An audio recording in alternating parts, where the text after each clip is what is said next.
made my day. So thank you for the invitation. I don't know how much I have to speak, so sometime I'm unstoppable. So you have to stop me. But I would like to, that I don't want to read a paper. I have a small paper. I was just trying to, that make this paper till this morning. Could not maybe finish because I was just trying to write some 6-7 pages, but as I just wanted to know whether the lights are there because I wanted to see their faces also. No lights, maybe here two lights are there. If suppose I can see their faces because I would like to interact. Thank you. Yeah, so mine will be interaction. Though the topic is very, maybe it is, the canvas is vast because Dalit writing as an alternative literary historiography of India. So there are two parts of my lecture. The first part, what I'll try to do, I'll try to tell you my groundwork, that Dalit writings, which is very new, not even 50 years, just 50 years, maybe, that when I say Dalit writing, I want to, I'm very systematic using words. So you have to catch me, and you have to be very clear about what I'm speaking. Meaning I'm speaking mostly for students. I'm sure that my colleagues will be able to that bear me. So what I want to tell you is that mine will be dialogic. I don't want to read a paper. I would like to interact. The first thing that I would like to tell you is that Indian literature, when we talk about Indian literature, who are the Indians? So I'll be asking more questions than answering them. And if you have any number of questions, maybe hundreds of questions, I'll be happy to answer. So you can interrupt me, stop me anytime. If you want to, to inquire anything, stop me, ask me any number of questions. So the first question that we need to know is who are the Indians we are talking about. So when we talk about Indian literature, we talk about many Indias, many literature. Now we are of course talking India as Bharat. No? Bharat. So but I'll be using India for the purpose. Now, so the first question is when we talk about, because we are also talking about Indian literary historiography, who are the Indians we are talking about? Any answer from my audience? Who are the Indians we are talking about? How do you define an Indian? Because India is also an idea, no? India is not just a geographical entity called a country or a nation state. Let's try to complicate the matter, not simplify. Yeah. So that I will ask you to think about. So that if you don't want to give any answer, my way of understanding India is that it is always the upper caste and upper class. No, please, try to, make some notes of it so that we can come back to all these questions later also. So when we talk about Indian literary historiography, I want to pose a question that who are the upper caste and class, oblique class Indians who have power to write, to meditate, to tell us stories about India. Because that when we are talking about literature, we are basically talking about the creative imagination of people who are trying to set a goal, maybe that, or what Premchand would talk about. If you remember about Sahitya Ka Uddesh, he read in 1936 the first Progressive Writers Conference. He talked about literature as a purpose, and that's why the goal of literature here is something to be discussed. And I will, because that I'm quoting Premchand because Premchand is in your course, I was told, Coffin particularly, the shroud.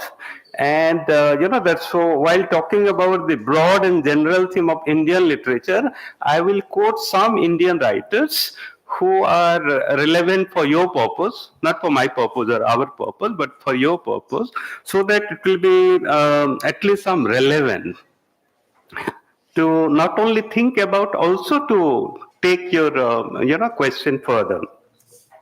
So what I want to, that when I talk about Indian as upper caste and class, uh, hope, that we are excluding, there is a kind of exclusion in Indian literature for very long.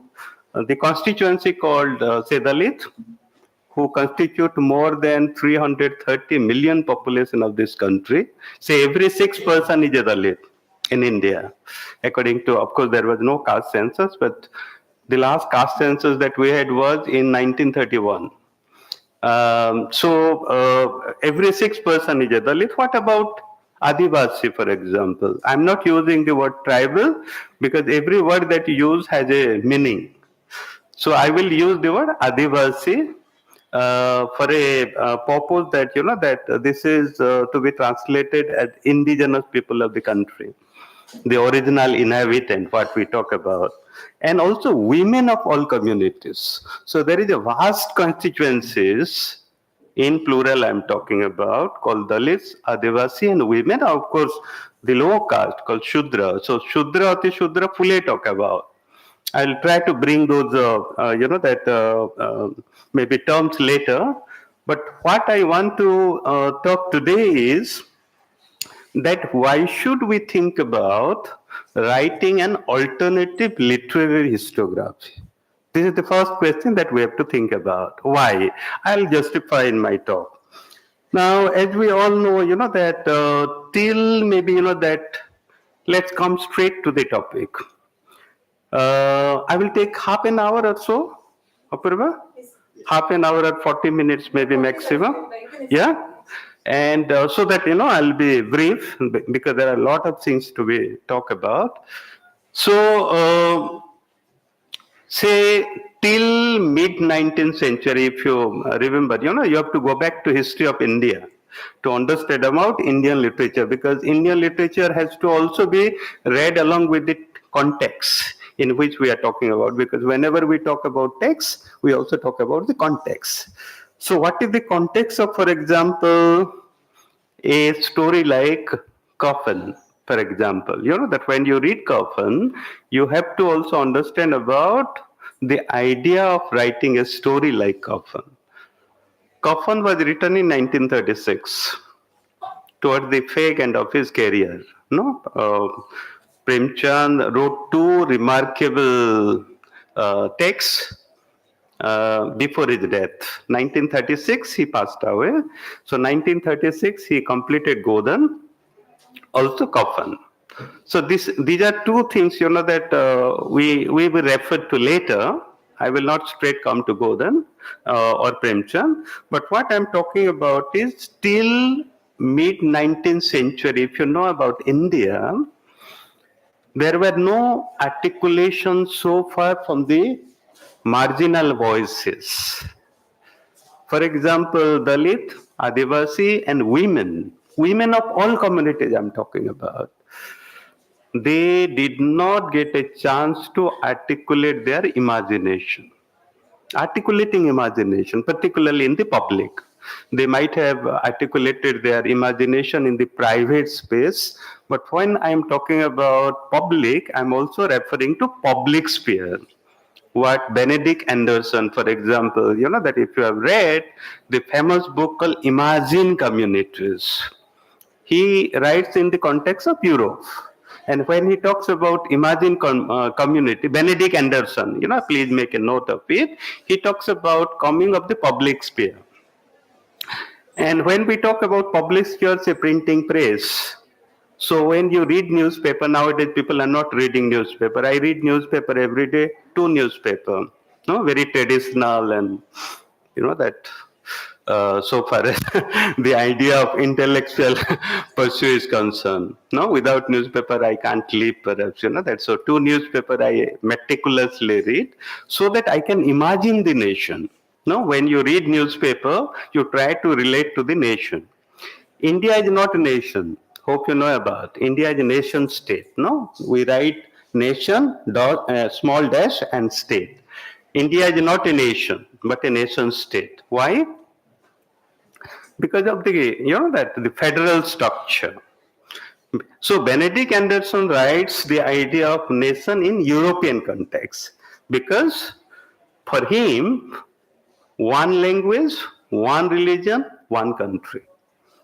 Not for India. India is multicultural, multilinguistic, multi-ethnic, multi-religious, everything multi. And that's why many Indias, many literatures. Hope you know about. India is not one, so also Indian literature is not one.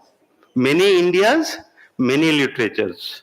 So Mr. Panja and others, they have edited a book called Many Indias, Many Literatures. So introduction will be relevant for you to understand the, that idea of India so far as Indian literature is concerned.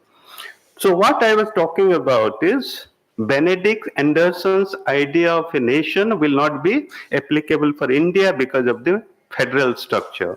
And that's why, that when we talk about India as an idea or India as a nation state, there are lots and lots of complexities. Not just, the understanding people, also their psychic, their culture, their literature, also language. So when we talk about Indian literature, that Indian literature coming out from several linguistic groups, because language is also culture, if I can make certain statement. When I talk about language, I make a statement, language is culture, because without language, culture is impossible to be documented. So, that when we talk about Indian literature, let's, that go to the beginning, ancient time, and then we'll travel to medieval and modern. These are some of the historical juncture and workable definition, not proper, the fixed definition. So, so far as Indian literary historiography is concerned, it was earlier oral. There was no written literature. And that's why many of the texts are called Shrutis, to be listened to. Basically, that these are either prayers or hymns. So we have, that there is a kind of juncture whereby, that oral, either literature, culture, or maybe, that what is called folk gets written about. So this transition is very important for all of us. So far as Indian culture is concerned, from orality to written text. At one point of time, languages were invented. I'm sure that is another area which is very difficult. I'm not an expert on language. I just try to read language and literature, that correspondingly. But if you try to understand about the emergence of language in India, Indian context, primarily, that we are talking about, say, the first documentation that we get to know is Vedas, 4 Vedas. We have 2 epics called Ramayana and Mahabharata, more than 12 what is called Upanishad, and then 18 Puranas. All these are now available in English translation. These are some of the early documentation I'm talking about, but all these texts are written in Sanskrit. That is the problem. No? Written in Sanskrit because Sanskrit becomes a language of God. Sanskrit is considered to be called Deva Bhasha. Please, that try to understand. Deva Bhasha is the language of God. And that's why, that what happened in the course of history, Sanskrit could not be populated down to masses. There were 2 other languages, While Sanskrit was the dominant language, Pali and Prakrit were there. Very interestingly, we don't perhaps know about, or we actually don't bother to know. So when you are reading a text like, say, Avigyanam Sakuntalam by Kalidasa, there are characters, say, women characters, they don't speak Sanskrit because most of you must be reading in English translation. So we don't care about knowing the fact. There is also a fisherman who happens to be from the low caste, and he has no power to speak in Sanskrit. So he will be speaking in Prakrit, Sanskrit versus Prakrit. So this is very interesting, that why it is interesting, because at one point of time, Foucault's idea of knowledge power, those who have read, meaning I'm sorry to impose my ideas here, but I just wanted to bring the contextualization of the knowledge power dichotomy. People, those who are, that knowledgeable, they are also powerful in Indian context. And who are those? Because that first thing, if you know about Dharma Shastras, we have Manu Shastra, also called Manu Smriti or Manu Shanhita. There is also Artha Shastra. There is also a text called Kama Shastra. So we have, according to my research, there are more than 220 Dharma Shastras. And all these Dharma Shastras are meant for imposing, I'm using the word, imposing restriction on low caste, basically Shudra, Ati Shudra, and women of all community, so that education was not available for this constituency. Hope you know about. Education in India was not available for a majority of the people. Only for few, that. So the trend continues till medieval time and also modern time till maybe that early 19th century. If you go back to history, before coming of the British, that British is very important. The coming of the British administrator to India. I'm not, trying to, praise them. But what the British did, wherever they went, whether it is Asia, Africa, or any, that place they went, they set up educational institution along with the help of Christian missionary, of course, as many schools and colleges as possible, and also hospitals. And for the first time in India, we get to know that it is only after coming of Christian missionaries in the 19th century that formal school I'm talking about, formal school. Private school must be, that available for anyone, who could pay, but not for the low caste, Shudra and Ati Shudra, whom Phule talks about, and women of all communities. So my question is, say, who was the first Indian woman to write her autobiography, if you can know? Not Savitri Bai. I'm talking about Indian women's autobiography. Amar Jivan. Amar Jivan is Rasa Sundari Devi. No, she was the first Bengali woman to write, meaning I'm talking about writing and publishing. Autobiography way back in 1860, to be precise. The date has to be, be marked in the history of Indian literature. 1860. So what happened before? Why not women articulation before 1860? If this is the first Indian woman's autobiography, that this is very interesting because education, as we have already discussed about, was not available. Yeah, and Rasa Sundari Devi, if you read her autobiography, she was an illiterate, and one day she tore one piece of Chaitanya Bhagavata, secretly. She hid it near her kitchen. She used to work for 8 hours in a kitchen. Out of 24 hours, 8 hours for cooking. And yet, that sometimes she would not get food. 8 hours of, that cooking food, but she was sometimes, that not allowed to eat because, that a sannyasi will come and she will offer her food. So she started, that writing alphabet, that looking at that script. So she is a self-taught, that woman who started her autobiography in 1860s. Think about. So never before 1860s, an Indian woman could write her autobiography. Whereas men started writing autobiography in India way back in 17th century. Formal autobiography I'm talking about. Full-fledged autobiography. I don't know whether you know about, there is a person called Banarasi Das. He is considered to be the first Indian autobiography by man called Ardha Kathanaka.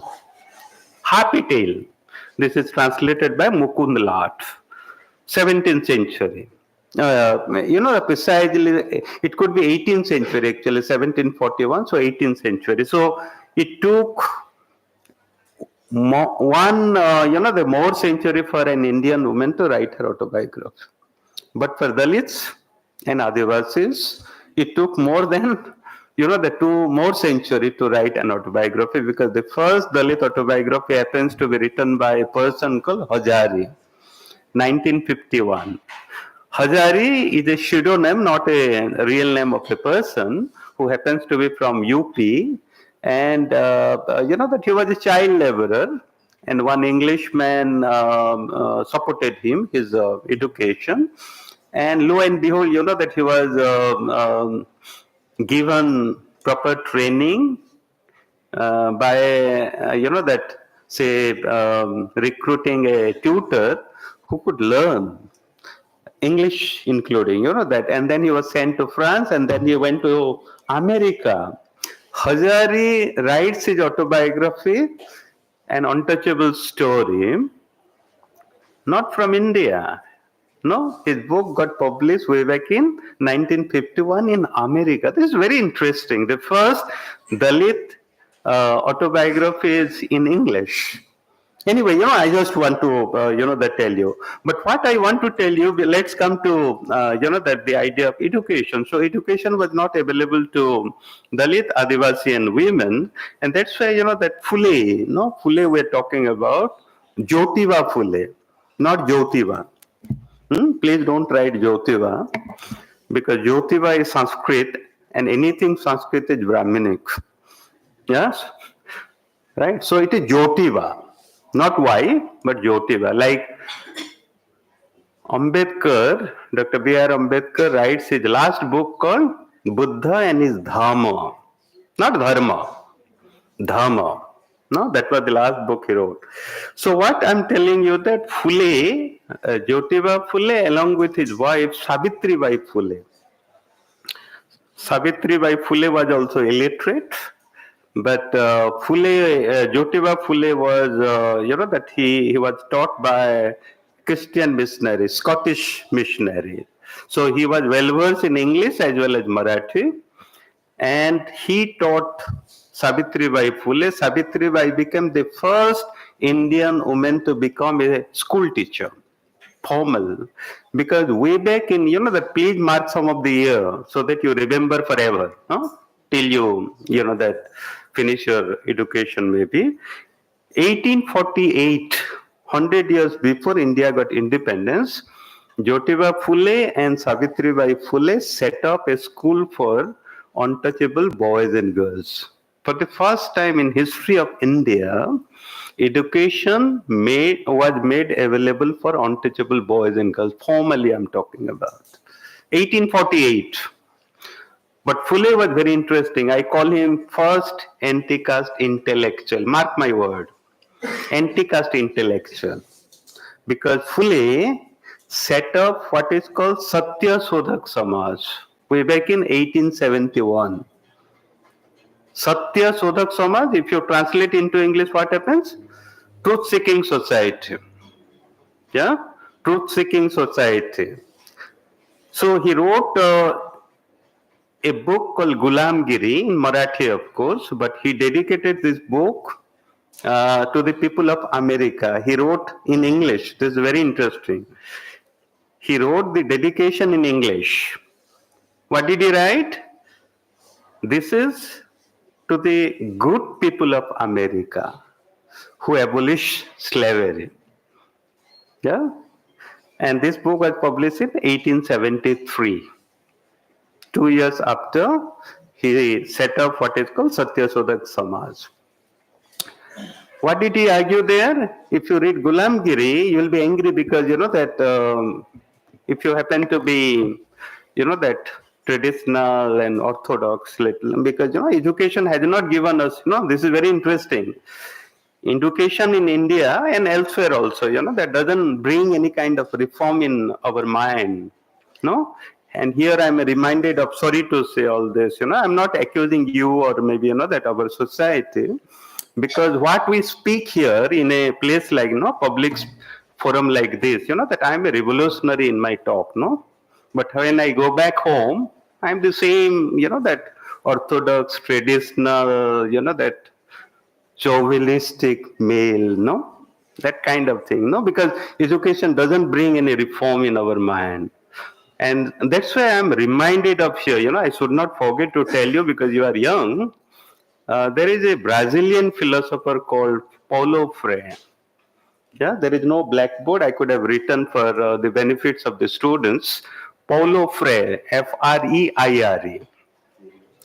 His first book is called The Pedagogy of the Oppressed, where he talks about education is just like banking knowledge. Banking, he uses the word bank.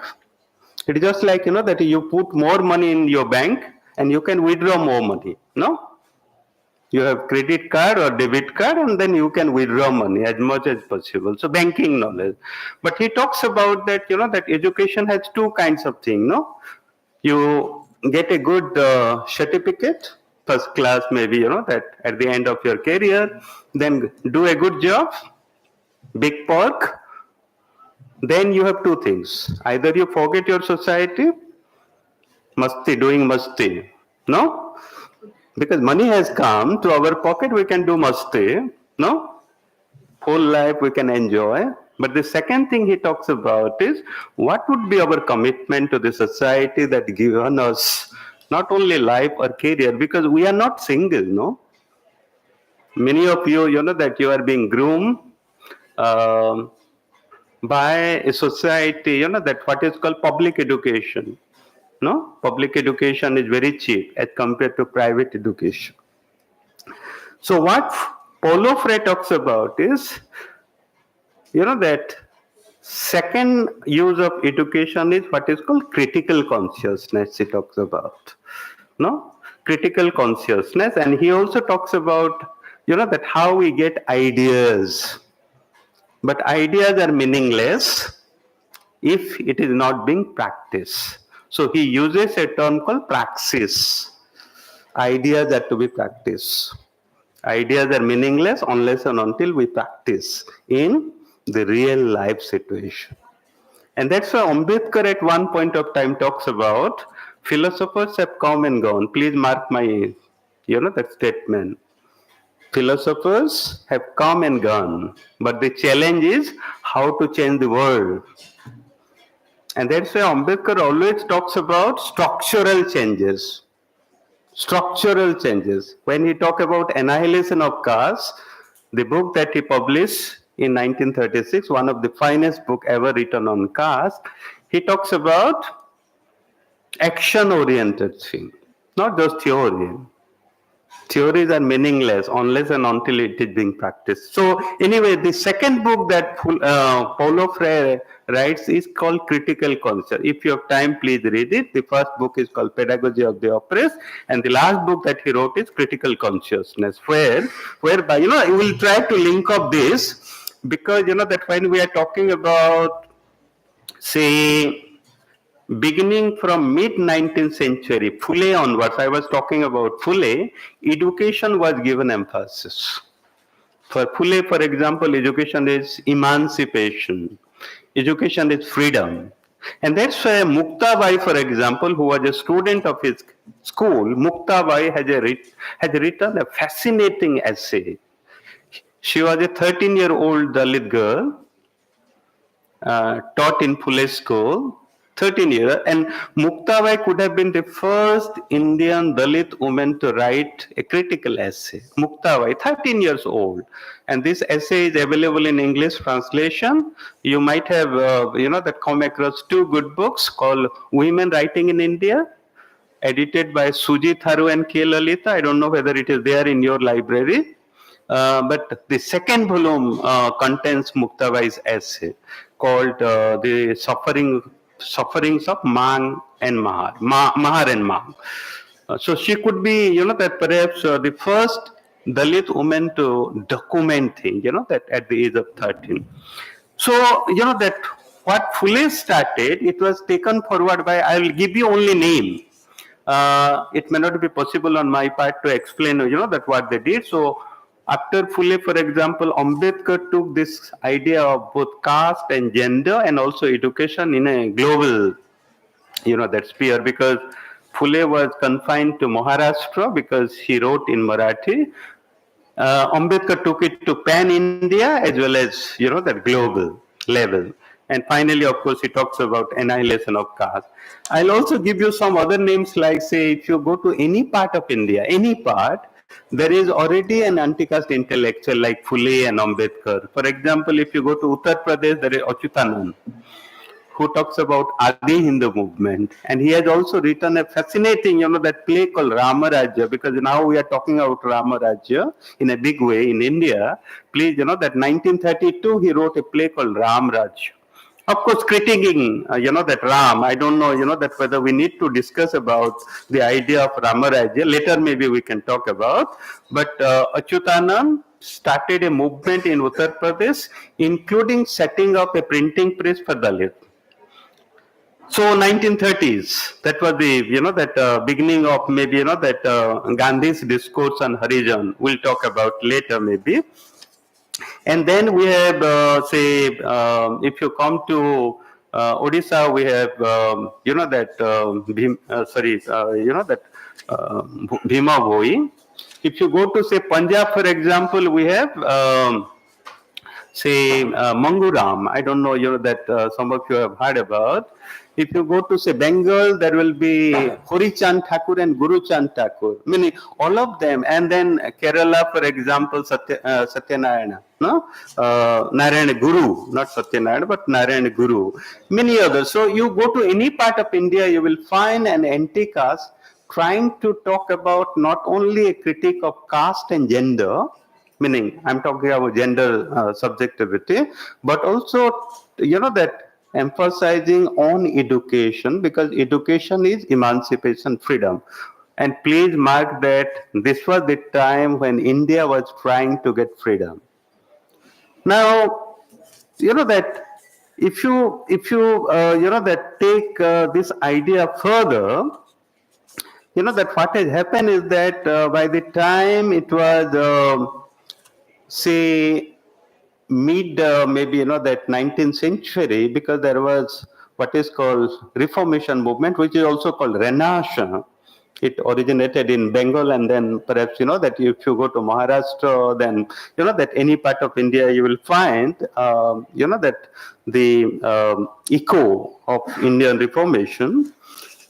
What the upper caste and class writers they did, that they take up, perhaps that Gandhi was the hero of India's freedom struggle, because what happened in 1930, for example, Ambedkar, while talking about, that participation of Dalit in the public sphere, also talk about separate electoral system, because Dalits were not getting representation in that public sphere. So he talked about separate electoral system, and Gandhi opposite.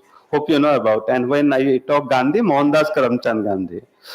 So 1930, Simon Commission came to India. Ambedkar gave a representation that the list should be given equal opportunity to participate in electoral process, so that they get their representative, because he said that be a ruling race. If you become part of the, say, lawmaking, then only it is possible for you to bring changes in the societal structure. And that's why he asked for separate electoral system. Congress and Gandhi opposed. And what happened, about, there is a big debate, Gandhi-Ambedkar debate, where Gandhi opposed Ambedkar. So the first roundtable conference, which was, held in London, England, actually, that British Parliament had to deliver, that on the idea of separate electoral system. Gandhi did not go. He did Abhiman, what is called in Indian context, no, Abhiman. He did not go, but opposed. 1931, second roundtable conference, he did go, but then opposed. But third roundtable conference, he opposed, but took unto fast unto death. Took and fast, but fast unto death. That I will never divide Hindu society. This is very interesting, because Dalits are considered to be Hindu, whereas they are called untouchable. Being untouchable, there is no time actually to talk about, because the idea of untouchability is very interesting in Indian context, because those who are untouchables are also called unapproachable. I'm using certain words, no? Magical word. Untouchable, unapproachable, unhearable, unseeable.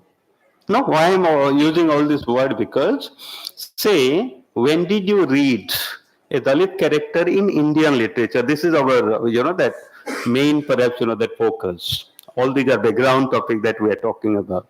When did you hear or read an Indian text whereby an untouchable character is being portrayed? Of course, Mulkraj Anand was being referred to in introduction.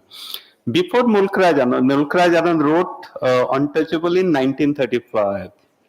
Yeah? Before that, 1935 is 20th century, hope you know about. No? What happened before that? And even before Mulkraj Anand, there are three more texts. You must, that try to make a note of it.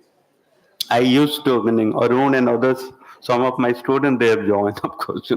So I used to offer a fascinating, that MPhil course, which is no more there, that called Touchable Tales.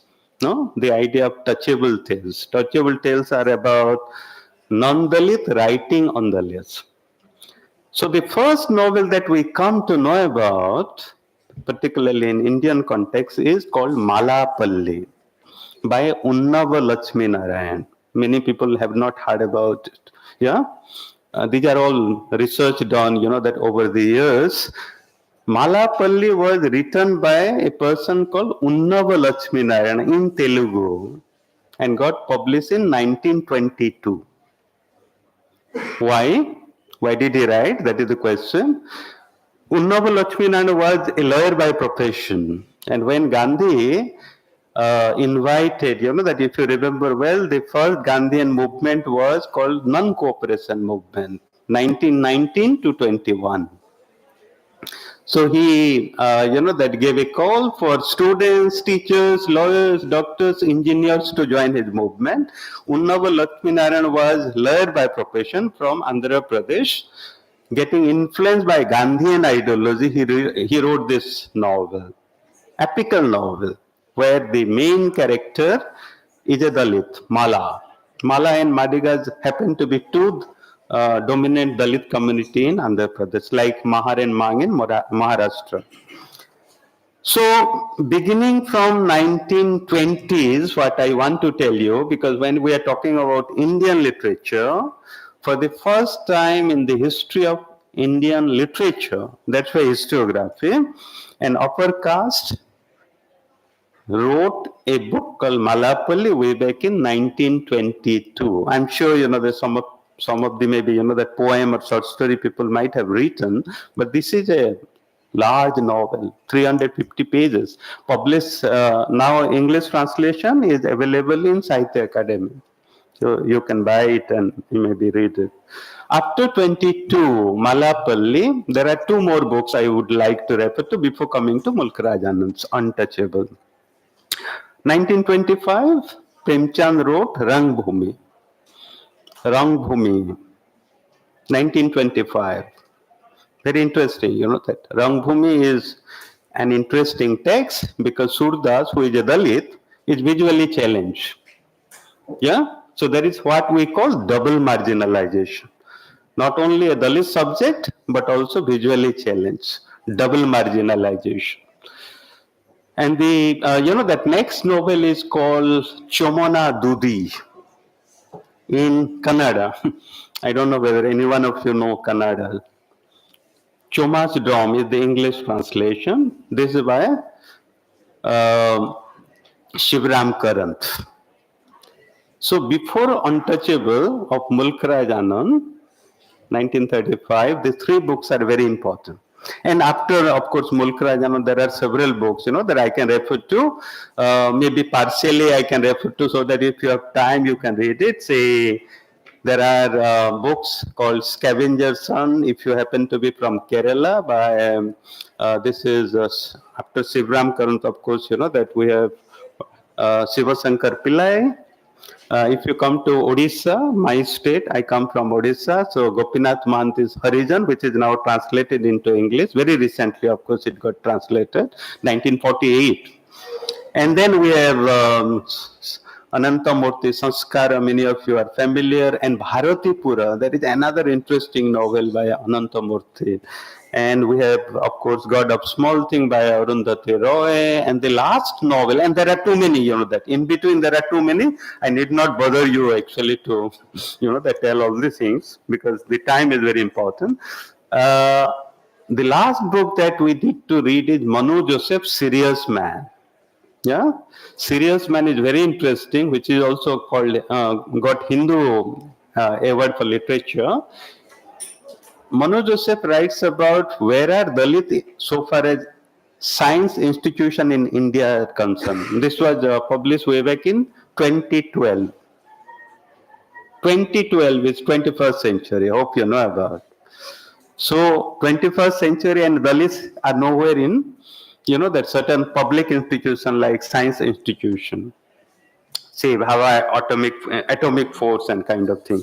Anyway, so these are some of the, that upper caste, but Premchand is very fascinating, for me, because Premchand is considered to be father of Hindi literature. He is considered to be a doyen, that in Indian literature, and particularly, that his book, as I told, Rangbhumi, he begins with Sevasadan, that writing about, say, widows, problems, so gender, peasant, for example, both rich and poor farmers, and also Dalits. Now, one thing I have to come, and then we'll come to my second part. I'm so sorry, I'm, taking you, that too much. So, I want to, that bring the entire discourse on the idea of what is called literary realism. Because Premchand is considered to be a progressive writer who brought the idea of social realism, what is called. So there are different realism. Please, that mark my word. Progressive realism, social realism. So realism becomes a kind of literary trope, not only to depict, that say the marginalized voices like Dalit, widows, poor peasants, so on. But this is very interesting. Three different, the text, if I can quote, say Rangbhumi, for example, whereby Surdas, who is a beggar, he has, that nearly 6 acres of land, but he is a beggar. This is very interesting. And Godan, hope you know, Hori Ram, that is the main character. Hori Ram was a self-sufficient farmer. So from self-sufficient farmer, in the due course of, in the due course he became landless laborers, then he became wage laborer, and then passed away. The third is Kafan. So Rangbhumi, Godan and Kafan, if we can read these three texts together, what I find, that let's try to discuss two important things. Death is the common literary trope. Death. Every, all the three texts, the death become a common idea. Surdas passed away at the end of the, that novel. The, that second novel is Godan, whereby Hori Ram passed away, and that's why there is a need of giving a gift.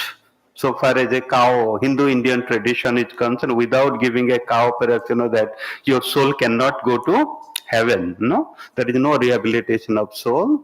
And the third, of course, Kafan is about Budhya, who is pregnant, and it symbolizes a lot, because, that she is giving birth to a new generation. Could have been different, no? From the first generation, but then, that what Premchand talks about is perhaps society is responsible, or individuals like, that Dukhi, not Dukhi, but, that say, what?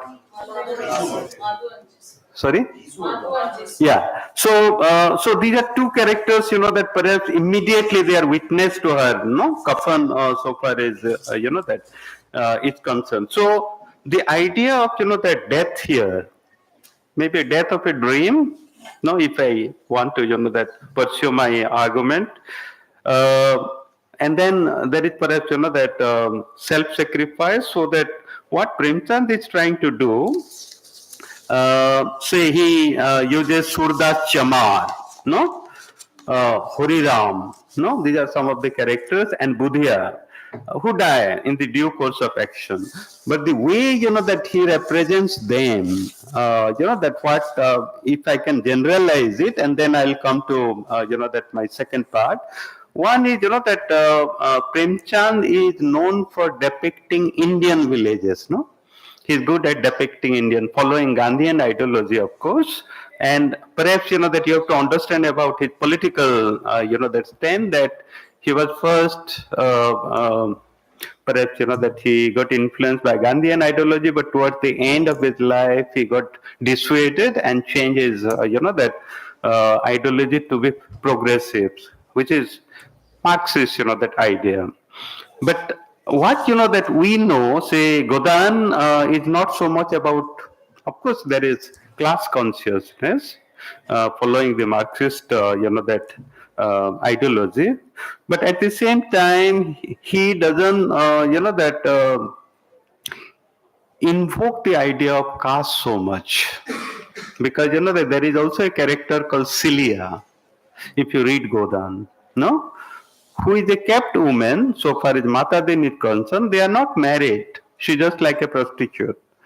So maybe, that what, that matters a lot about Premchand's idea. This is perhaps, that the idea of all upper caste writers, when I quoted, that Malapalli, beginning from Malapalli to Manu Joseph's, serious man, and in between Premchand, Mulkraj, Anand, or any other author that you talk about, they try to depict Dalit character in all negative qualities. And I use certain adjective for your understanding. For them, Dalit are liar, cheat, drunkard, lazy, passive, docile. No, these are some of the negative adjectives you can think about. All upper caste and class non-Dalit writers. So you can quote anyone and then I can prove it. And that's why, that what Alok Rai, I don't know whether you have read this article which is there in this book, Alok Rai's article, that so far as Kafan is concerned, because Alok Rai, I should not tell all these things, happens to be grandson of Premchand, so he tries to defend Premchand's idea of the idea of universal and epic justice and also poetic justice without looking at. But if you go through a book called Untouchable Fiction by Toral Jatin Gajarwala, she talks about, that how immediately, if you read, say, a Dalit writer like Om Prakash Valmiki, that text would be very interesting to bring a kind of comparison between Premchand, because they both write in Hindi. If you read Om Prakash Valmiki's Jhutan, his autobiography, which is called Life Experience, Lived Life. Please also try to understand that it is very difficult for a Dalit to write autobiography. No, because my PhD was on autobiography, so I might have read more than 100 autobiography, more than. It could be 200, 500 also, all over the world I have read. And what, the Dalit writers, they write about, it is difficult for Dalit to write autobiography. Why? Because the trauma and suffering they had gone through earlier, that they have to suffer doubly while they are trying to recollect and write their autobiography. That's a double suffering. So Om Prakash Valmiki first page of Jhutan, if you read, first page, as simple as that, that sufficient to bring a contrast to what Premchand writes in almost all his novels, beginning from Sevasadan to Godan. This is what I mean by alternative Indian literary historiography. First page you read, meaning apart from the title, we should not forget the significance of the title called Jhutan. So what Om Prakash Valmiki writes, that it is not an idea. India is not an ideal, that place, no? Indian villages particularly, whereby the pigs are roaming, there is human excreta, that foul smell. This is not Premchand's village. For Premchand, that it is just like Gandhi talking about Ramarajya, no? And particularly his path-breaking book in 1905. Have you read his book? Gandhi's book, whereby he wants to go back to the village. Whereas Ambedkar talks about leaving the village because village is cesspool of hell. This is what Ambedkar talks about. Ambedkar gives a call to Dalits to leave the village and go to the city where there is anonymity. So let's come to that Om Prakash Valmiki, Jhutan, which is based on the lived experience, and this is this is where we talk about literary trope called how Premchand's social realisms become neo-social realism according to Toral Jatin Gajarwala. In other words, what the upper caste writers like Premchand, they are writing about social realism is not realism. And that's why there is a big debate in Hindi Dalit public sphere about Anubhuti and Sahanubhuti. Anubhuti is lived experience. Sahanubhuti is sympathy. Dalit, they don't need pity and sympathy, by the way. Dalit don't need pity and sympathy. What Saran Kumar Limbale talks about is they need empathy versus sympathy. So this brings a kind of the complication to the idea of reading Indian literature. That is what we have to bother about as a student of Indian literature. In other words, that say Valmiki's another story, that this fascinating story called the Pachis Chauka Dedsau. Another interesting story. So if you read the table, no, when we were children, we used to memorize the table, no. So if you memorize 20, that 5 tables, say 25 4 is 100. But Sudeep tries to, that say when he tries to memorize his father, who borrows money from the moneylender actually. The moneylender, because he is a crafty fellow, he is a cheat. No, even though that's why the complication is that human beings are sometimes portrayed in both black and white. No, sometimes we are say Premchand depicts landlords and moneylenders maybe halfway. They are good people because they are patrons of low caste and also poor, but they are also cheat. No, so the Pachis Chauka Dedsau becomes that a kind of that pointer for Sudeep to prove. So, and it is being proved through education. That's why that for Dalit, education is freedom, emancipation. And that when he confronts his father that Pachis Chauka is not that so is 100, his father can't believe. Because that is his life experience, because he has to pay $150 as a, that part of his, that returning the capital including the interest, 50% interest. So when Sudeep's become an employee, he brings his salary, cash, and hands over to his father to prove that, that how food, that 25, he keeps, that 25, that, say, in order to prove that Pachis Chauka, no? So in 4 places, he keeps 25 rupees each, and then his father counts. So it is the education that would, that bring emancipation, freedom, which we started from Phule. So the last point that I would, because already 100, meaning 125, what we need to talk about is now Dalit writing, which started originally, I'm sure you know that modern Dalit writing we always trace to Dalit Panthers, 1972.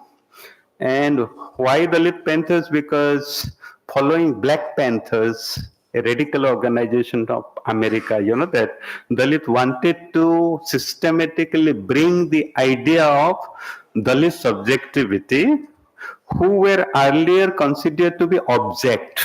Dalit are considered to be object. That's why I use the word untouchables were not just untouchables. Untouchables were also unapproachable. They cannot come to certain places, for example. No, even today, if you go to Indian villages, everywhere Dalits live in outskirts of this village or this city. Hope you know about. Sometime near cremation ground. There were some heinous caste law. 2 or 3 laws I'll try to quote so that you at least remember. One caste law was all Dalits at one point of time till the, that maybe 20th century, early 20th century, there were laws, caste laws I'm talking about. Every Dalit was asked to, it was compulsion to tie an earthen pot around the neck so that when they speak, this sputum should not come and pollute the air, right?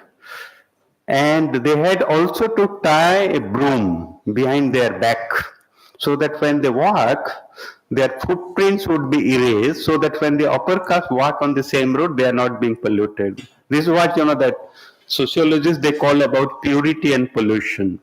These two concepts, that to identify who is an untouchable and who is not.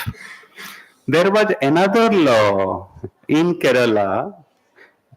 I want to draw your attention to, that's a Pulaya community, a Dalit community in Kerala, whereby Pulaya community women were asked not to cover their upper part of the body. If by chance they cover, there was heavy tax called breast tax.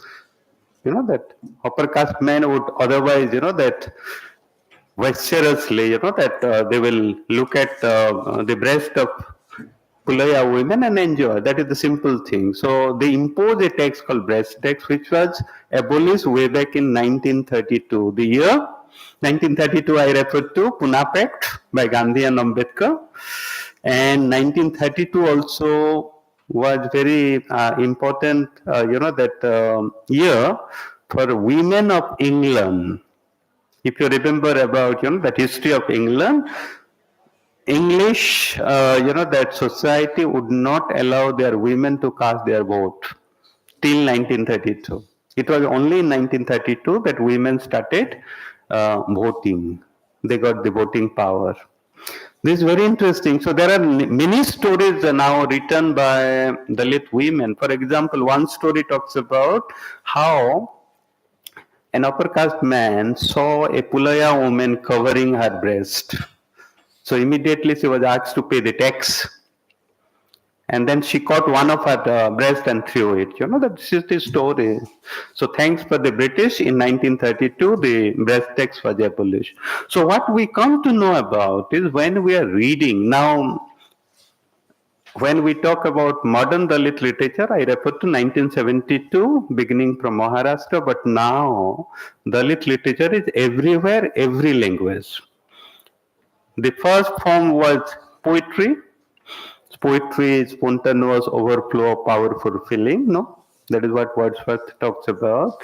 So Dalit poets, they started writing in their own language because that now there is a new language in Indian literature, people's language. For example, if you read Namdev Dhasal, his anthology is called Golpitha. He comes from slum and he wrote in Marathi, of course. And I always tell this example that If you remember about Vijay Tendulkar, no? Vijay Tendulkar, that was part of our course. So Namdev Dhasal requested Vijay Tendulkar to write a foreword to his anthology. And Vijay Tendulkar, it seems, could not understand as many as 65 Marathi words. This is what, the Dalit language is. Both are Marathi readers and speaker. But then Vijay Tendulkar could not understand. This is the language of the slum, the ordinary and common. So now the language of the street, say Bama if you read, Karukku, it is not Tamil, Sanskritized Tamil. It is an ordinary Tamil spoken by everyday people of the street. So the language, that is very important. And then we have, already been introduced the idea of Dalit aesthetic. Dalit aesthetic, alternative discourse, whereby Dalit writers now in a big way question the whole idea of Rasa and Dhwani theory. So if you read, there are two good books on the idea of theorization of aesthetic, so far as Dalit aesthetic is concerned. So one is by Saran Kumar Lembale towards an understanding of Dalit aesthetic, and another by Om Prakash Balmiki called Dalit Saundarya Shastra, which is not yet translated into English. Hopefully it is getting translated, whereby we come to realize that Dalit writers interrogate the idea of Satyam, Shivam, Sundaram. Hope you understand these three terms. Satya is truth. Phule has already talked about, no? Satya Sudhat Samaj. What is truth about Indian society is nothing but caste. Caste is slavery. That is what Phule talked about. So what is truth about Indian society is that we must try to confront everyday life's reality. And that's why a trope like, say, socio-realism, as I have already referred to, Premchand's idea of socio-realism, is not really realism. It is romanticization, fantasy, imagination. That's why new social realism we have to talk about. When it comes to, that Shiva, no, Satyam, Shivam, Sundaram. Shiva is welfare. Whose welfare we are talking about? If it is not the welfare of mankind. And third is Sundaram, beautiful. What is beautiful is we should try to beautify the mankind. No? Beautify the mankind. And that's why, that Dalit aesthetic is all, perhaps, that trying to talk about having imagined a world. Could be utopia, utopia maybe, but a casteless and classless society, which Ambedkar talked about. So when we are talking about Dalit consciousness, we are also talking about annihilation of caste, where caste distinction should not be there. There should not be, that untouchable and touchable. In other words, that what Dalit writers, meaning this is my conclusion, Dalit writers are trying to, that envisage a society without caste, without class differences. And that's why, that we are reminded of here, I forgot to tell you that in between, before coming of the modern, we had what is called Bhakti movement, beginning from 7th century AD to 17th century AD, 1,000 years. And you remember about Kabir, the most radical, who talk about Prem Nagari. Prem Nagari, city of love. And then, of course, Ravidas, not to forget about, who called Begumpura, a city without oppression, exploitation, without paying any tax for all, that human beings. He actually talked about there should not be differences in caste, class, and gender. Fascinating, Begumpura, the concept.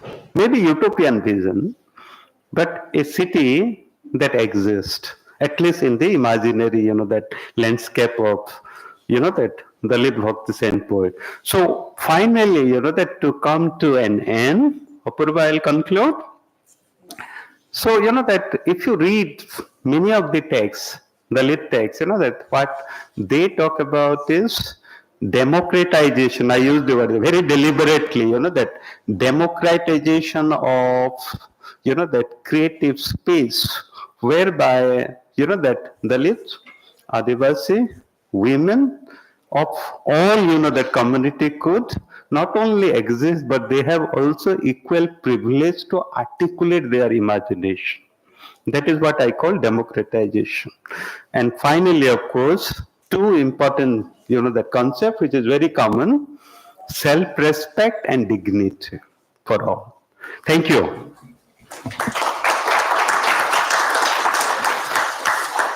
Now I can, that wait for any number of questions if you want to. Oh, you want to, right? So not, come.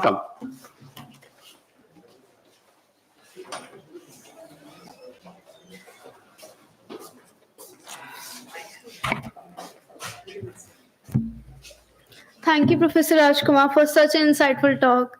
You have surely enriched our minds, and your words have not only inspired us, but have left an indelible mark on our minds and have made us ponder upon this feat. Your presence has illuminated our day, cautioning us of the politically correct categories and reminded us that every story, every lived experience contributes to the rich tapestry of academia, which may not be exclusively guided by certain stakeholders alone. So I'm sure the students have many questions for you now. With your permission, we would like to move to our next phase of the seminar. I request Ansh to formally embark upon the much-awaited question-answer round. The floor is open for questions now. You can one by one direct your questions to sir. Yeah. Any number of questions. Anyone who wants to ask a question, please raise your hand. Yeah. Sir, I have two. Sir, I have Can I come there? Use the hand. Sure, sir. But if you want to. No, sir, please. And this is yours. Yeah. Tell me the question. Sir, while you were discussing, so you said about Premchand that he showed Dalit in red light. So I have a question that he has written Kafan and he has also written Sadgati and Thakur ka Kuan, Hasbali, there are too many. Yeah. that he showed that that Dalit became a victim of human cruelty. So how we can say that every time he showed Dalit in red light, and he has written those two stories. And my next question is that Dharamveer, in his book Kabir Ki Alochak, he criticizes Hari Prasad Dwivedi and Ramchandra Shukla, and so he also says about Premchand that he's Samant Kamushi. Right. So how we can say that only Dalit is educated or Dalit is enough only for writing Dalit literature, that not non-Dalit can write very well in that segment. Yeah. So this is a very regular question. Whenever I go, this is, and that this is a common question, that who has right to write about Dalit. Anybody can write about Dalit. There is no problem. That meaning my view is that anybody can write about Dalit. So far, that Dalit issues are concerned. But what I'm talking about, that I stated in my talk also, that beginning from Malapalli to Mano Joseph Serious Man, what the upper caste they have written, they just imagine. Yeah? They imagine, they think that this is the right thing they are doing. So, my answer to your question is that everybody has every right to write about any subject. Like Dalit Panthers, when they frame a constitution, 2.5 pages, the Dalit Panthers manifesto, they said that both Dalit and non-Dalit can write about Dalit, no problem. So far as Dalit issues are concerned. But then they should not depict Dalit, that character in negative light. No, the idea of social realism that we already talked about in the Premchand context. So Premchand did great thing, I must tell you, because he was the very, early Indian writer, meaning apart from few others, to bring Dalit discourse into the literary sphere. No, by bringing, say, that nearly half a dozen short story he has written. No, we have already discussed about Thakur Ka Kuan, Ghas Wali, then meaning apart from Kafan and Sadgati, and that the other day I was in Daryaganj book market. I got one book, that having 12 short story by Premchand on Dalit subject, right? So we would not, that blame Premchand for taking up Dalit issues. The problem is when he depicts wrongly, It is just like, that, say, Empire writes back, say, if you talk about Heart of Darkness, how Achebe, I don't know whether people have read it, how Achebe is trying to bring a critique of Heart of Darkness. So the first thing, that I want to refer to Dalit Manifesto by saying that anybody can write about Dalit. There is no problem. It is not that, that, but as we all also know that the problem arises when Dalit are depicted in a wrong, that notion, no? They are being depicted as, there's someone who is lazy, quarrelsome, docile. So what about, that the idea of realism as a trope, literary trope, talks about everyday life reality as it is.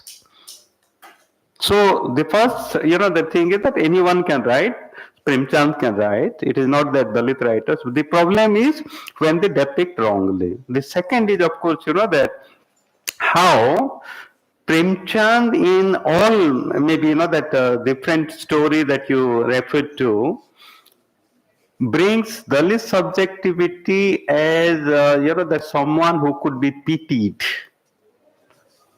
I already said that Dalits they don't need pity and sympathy. Dalit, they don't need pity and sympathy. What they need is empathy. So whether a writer can empathize towards their issue, that is the second question. Right. And the third, of course, is, that I should not forget to mention here that apart from the critique that you talk about, meaning Dharmavi, there are also Om Prakash Valmiki, there is also Shivraj Singh Bachchan, and Sumanakshar, the Bharatiya Dalit Sahitya Academy, that there is 2004, there was a procession by Dalit writers and activists in Delhi, whereby they burned the book, the Rangbhumi, protesting that Premchand has depicted, that the idea of Chamar, Surdas Chamar. This is very interesting, that we should try to investigate further by saying that when Premchand writes about the upper caste characters, say Rai Bahadur's, Mr. Khanna, Dr. Malti. But when it comes to the low caste, look at the title, Dukhi, that Budhiya.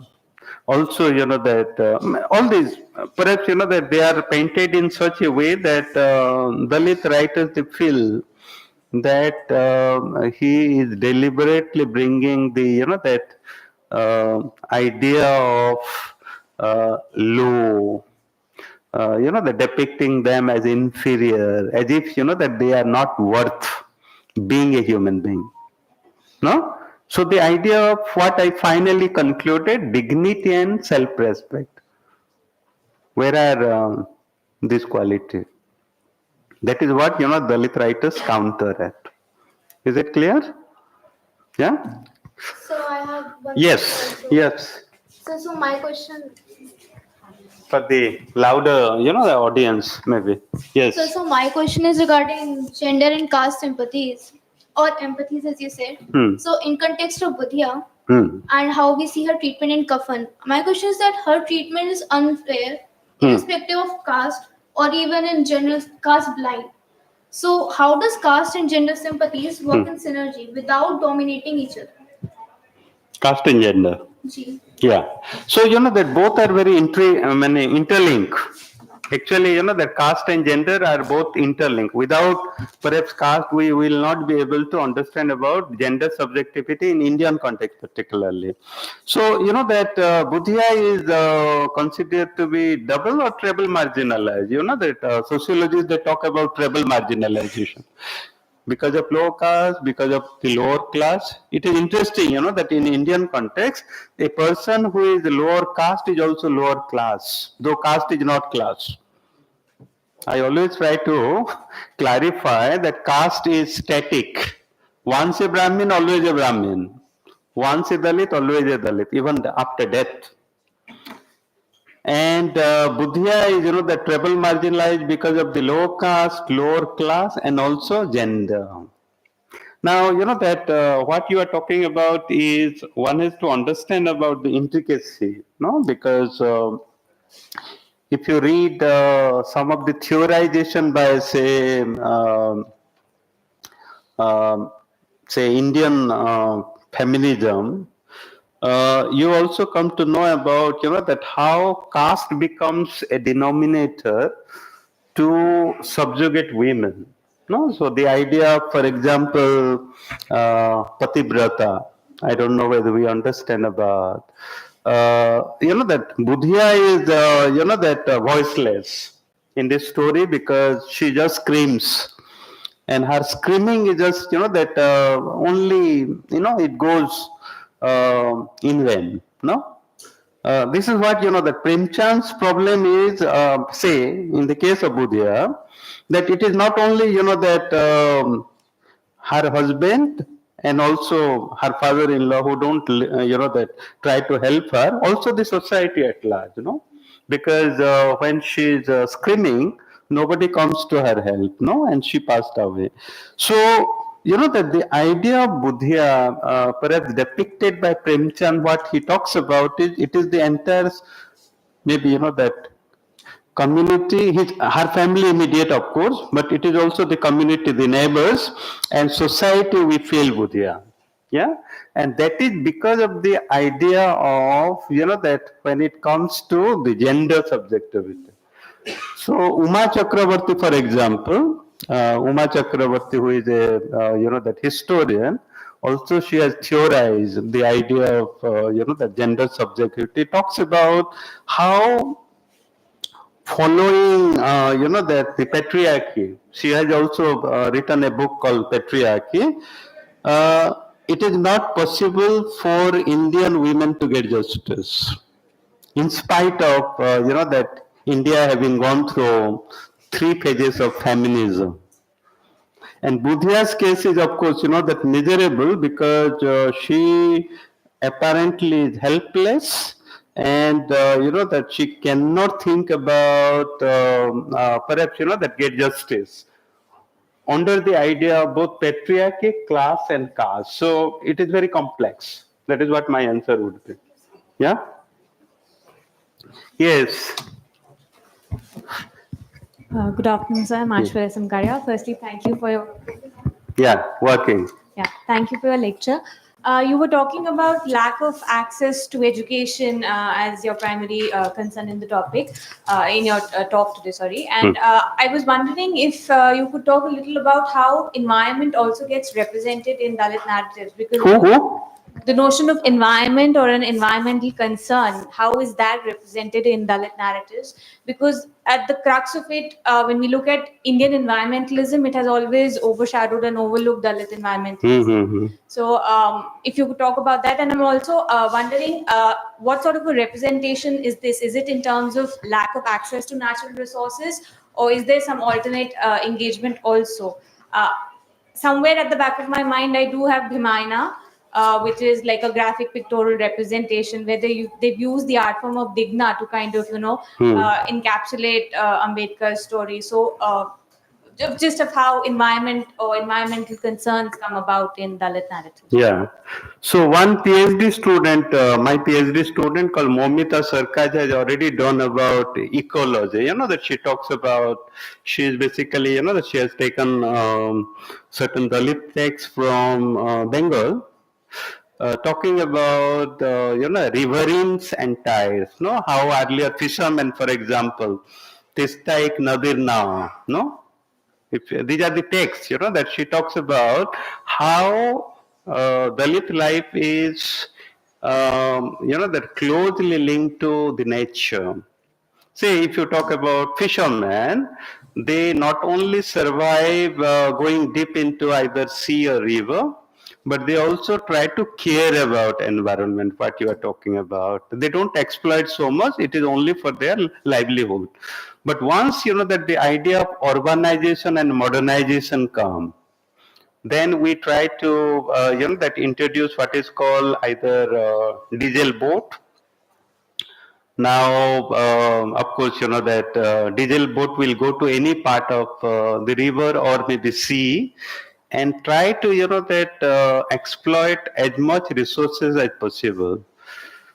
So the rich landlords and contractors, they try to appoint, that poor fisherman to collect fish, and now, that it is being sent. That the whole idea of business. So exploiting the natural resources to the extent that there will be, of course, that a day will come when there are no resources available. So Dalit livelihood would definitely, that depend on the nature, but the nature is being exploited and spoiled. So they have to now look for alternative. This is the, so there is a good book called Caste and Nature. There is already books, Caste and Nature, that how Dalit, Adivasi, they try to care nature, ecology, that particularly because that is part of their life. So, Bhimayana, of course, that you talk about in terms of how Dalit and tribal art, Adivasi, particularly Gond art. It talks about, say, if you understand about the bubble, bubble, there is a, that representation of how the speech, that is articulated towards democratization of, the articulation, democratization of, the Dalit subjectivity, which was earlier not possible in caste, Dalit were earlier not supposed to talk. No, I did not tell you. One of the rules was Dalit, wherever, suppose they were going to any, that village or the maybe, that any part of upper caste street, for example, they had to announce, and sometimes they have to, beat the drum for their announcement, lest they will not pollute the upper caste. So the idea of, being silent, I always, that use the word how Dalit over the millennia, not centuries, but millennia, they were silent, and now, that thanks for democratization, because, that when I talk about democratization, I did not, that mention also, because there are too much to talk about, that it is only after coming of the constitution, when India became the republic, 1950, that there is now constitutional provision for compulsory education till the age of 14. And that's why there is a process whereby democratization of education particularly. So Bhimayana is a unique, of course, experiment whereby Dalit and Adivasi, they come together to depict a world whereby there is a democratization process of Dalit articulating. And Bhimayana, of course, is about biography of Ambedkar, but the writers and the publisher, they bring too many aspects of the contemporary time to talk about Dalit atrocity. Unfortunately, that there is another graphic text called Ghaniner in the Westland, which was recently dropped. This is about Phule, drop from our syllabus, because the upper caste academic, they thought that Phule is too much. Yeah, Phule is too much because he is criticizing certain community in such a way that intolerable. So recently, Delhi University dropped this. So what I'm talking about, there are now too many, the texts. Other than this, also there are too many texts. For example, if you read it takes like Bama, say either Karuku, Sangati, or maybe that even Vendetta. You will find that how Dalit communities are part of nature. Society and nature are very closely linked. So one has to care about the other. Right. So there are also theorization as well as that representation of nature. Yeah. Any other question? If I can have an Please, observation please. on Premchand's issue. Yeah. Because I've read a lot of Premchand where he is written, derisively about Brahmins Hmm. and described them negatively. All the terms that you're talking about, Dalits, is also in a very derisive manner, in a very, very negative manner. It's written about Brahmins. Yeah. Yeah. They are being lachi, glutton, greedy, doing all kinds of things, not eat for 3 days, Right. and then look for a food to come. Yeah. So that way, Brahmans shall also raise a voice and burn his short story. Right. Why would he describe them in a particular light? Yeah. And it reminds me of Tendulkar also, when he was beaten when he wrote Kanyadan, because he depicted Dalits in a particular light. Yeah. He was beaten by Brahmins when he wrote Dasiram Kotwal. Right. So unfortunately, Premchand is not available. Yeah. He can burn at least, and that's also fortunate because otherwise he would have been burnt. Right. Yeah, exactly. Why would he write? So I mean to say that to expect a writer why he wrote something and why not he wrote. There is another issue with the Premchand. There is a class, a section in Indian society which is after Premchand. They said Premchand never wrote anything about Adivasis. So there are groups. लिखा नहीं हाँ. Had he written about Adivasis, he would have something to burn. Yeah. My question is that this is and also it's not to defend Premchand. And when Premchand writes about Dalit, he is also aware of about the hierarchy that exists within Dalits. So while there is one extreme that you described about Dalits carrying pots and also with brooms behind them, but there are different Dalits. Yeah. Chamars are not in that category. No. Yeah. So when he refers to Chamar, I mean to say we can also look at Kafan as a critique. And he's writing at a time when 1936 has happened. Yeah. And there is another story about Untouchable, which you refer to Mulkraj. And Mulkraj Anand had finished his novel in 1929. And then it was Gandhi who made him live in his ashram for months and do the job of a lettering cleaner. Right. Even after a 250 pages novel was reduced to 100 pages. 150.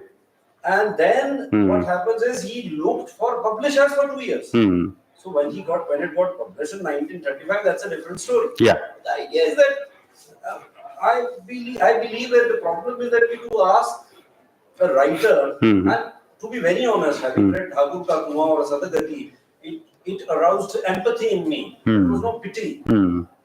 So I mean to say the perspective also changes. Yeah. And certainly, one take I can accept that yes, when a Dalit reads it, maybe he reads in a particular perspective or manner. But Premchand was not at all writing for Dalits. Premchand was writing for non-Dalits.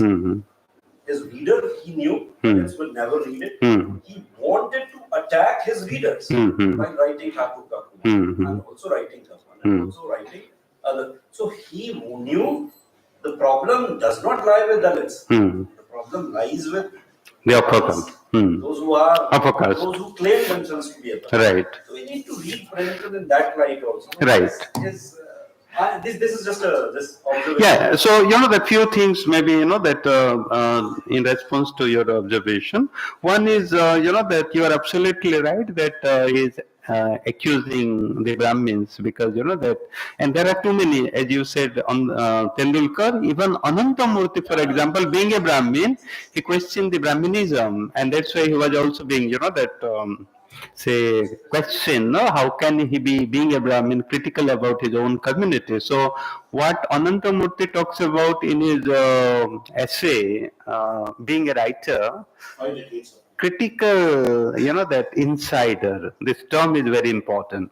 So what Premchand was doing, or Tendulkar was doing, or Anandamurthy was doing, that to bring an issue to the public, because the idea of writing, publishing, and then taking the discourse further to the public sphere, whereby debate and discussion could take place, so that we can both condemn, but at the same time we will also understand. This understanding. So while writing about Premchand, Alok Rai talks about the effectiveness of literary writing. Because that we have to not only unlearn, no, it is not just learning, being students or teacher, say I am a student of literature, whatever I read, I try to unlearn mindset. There is a fascinating book by Ivan Illich called Deschooling. That is the technique, that deschooling. It is not that I know everything.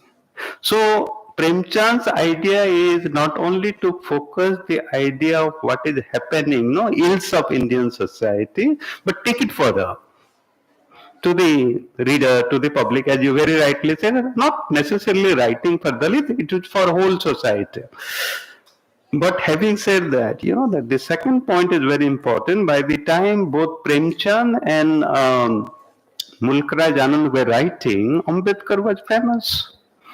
That's true. Ambedkar, that through his, that say 1927 Mahat Tank Satyagraha, that was the first Satyagraha Ambedkar, that collectively fought, and it was pan-Indian. And by the time, that Premchand wrote Godan and Mulkraj Anand wrote Untouchable, Ambedkar was famous. No, 1932, Punah Pact. But both of them, they ignore him. There is no way. Responding to Ambedkar. Right, so, I mean to say, you need to look at it as a dialogue. Maybe they are responding to Ambedkar. No. That's how we need to look at it. No, they were not responding. They were not necessarily responding. We can always try to interpret, of course, but they are just ignoring, his idea of annihilation. Nowhere, that they are talking about, say, Mulkraj Anand finally talks about the idea of progressive ideas of introducing safety latrine, a technology that would perhaps, that bring an end to the scavenging system. So technology, modern, being a progressive writer. But he's not talking about annihilation. Nowhere. Or Mulkraj Anand, Premchand, for example, 1936. He's talking again about the caste, that perpetuation of caste. Nowhere he is talking about annihilation of caste. So this is a point, that I just wanted to make. Adivasi, of course, he did not write in a big way, but if you read Godan, there is a depiction of a tribal girl. But the tribal girl is romanticized, that she has meaning. If I can quote, when Malti and Mr. Mehta, they were picnicking, they came across a tribal girl who is beautiful, athletic body. That is what Premchand's write about. So body is being described as sexual object, and it is not just Premchand. Even if suppose, that say I can give you 12 or 15 writers, all the progressive writers beginning from say Premchand to Mulkraj Anand to, that many others, Gopinath Mahanti, they objectify, that depicting Adivasi women and Dalit women as sexualized body. In fact, sometimes over-sexualized. So that is the problem of being the progressive writers. No. So do they do that with Dalit women also or other women also? Dalit, Celia is. I mean to say there could be other. No, Celia, no. While Malti is a very, that's a, she has sacrificed her life without marrying, of course, to the, the service of the society. Celia is a prostitute, kept woman, being Dalit. And this tribal girl, that whom Malti and Mehta, they come across, she is also over-sexualized body. So sexual fantasy by the progressive writers is very common, beginning from Premchand to Mulkraj to any other, that you can think about. I have already written an article, on this idea.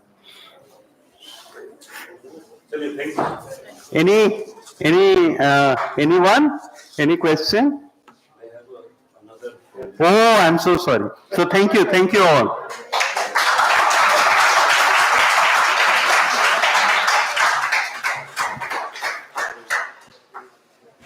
We thank you, sir, once again for a delightful lecture and for patiently answering all the questions. We also extend a sincere gratitude to our visionary principal, Professor Arun Kumar Atri, for providing us with this wonderful opportunity and space to host a successful lecture. Thank you, sir. I now request Professor Nilanjana Mukherjee from the Department of English to deliver a formal vote of thanks. Over to you, ma'am.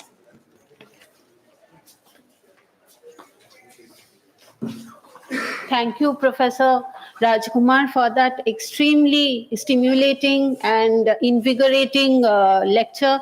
Because I'm sure most of our students would have gained a lot, and they would love to continue this discussion.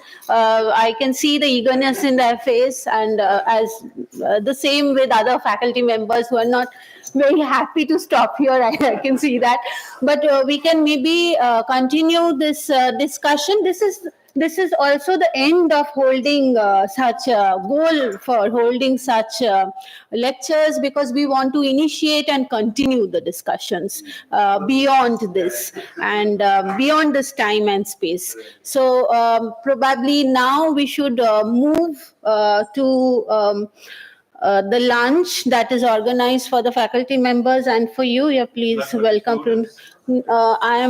I'm not sure whether the students are. Hungry and will be angry with me. But no, but you are the one who were you are the one who was speaking so much. So I'm sure you will need some. Yeah. So saying thank you very much once again, and I also thank the principal for supporting and giving us this space for holding this discussion. My sincere thanks to all those present here, including the students and faculty members and researchers from outside who have eagerly anticipated this program and patiently heard, been a very patient audience for this program today.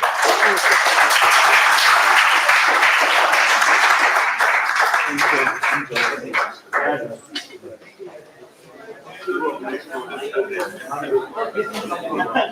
I request the students to please be seated for some time.